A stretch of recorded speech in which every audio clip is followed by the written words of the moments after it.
Erdogan Kabul airport security तौबीनबा US की मतेंग निख्रे चाही कुनगी मतुंग अफगानिस्तान US ट्रूपसिंग लौथोंगनबा प्रोसेस तौरखरबा मतुंग टर्कीना काबुल की एयरपोर्ट सिक्योरिटी महूत सिलहौरबा याई।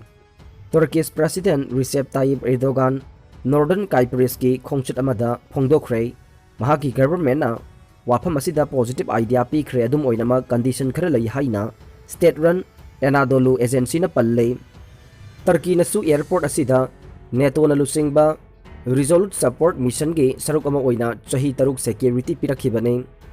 पोथाबगी खुदोंग चाबा असिना एर्दोगान वाशिंगटन की तोंगान तोंगानबा यानदबसिंग अदु नेटोना मसागी सिक्योरिटी फिबम असिदा थ्रेटसिंग लेरिबदुदा अयाबा पीबगी मतुंगिना पुनसिननबा मरी अदु मरुओइना टर्की की रशियन मिसाइल डिफेंस सिस्टम असि लैखिबने।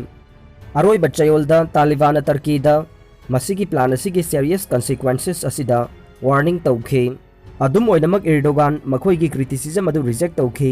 लैबाक अमतना पामनद्रबा यामना खुदोंग थिनिंगाई ओइबा अफगानिस्तान मिशन असिदा टर्कीना पुंगनिंग थगोतखिबने। अहानबदा US ना टर्की की डिप्लोमेटिक रिलेशन असि लौगने।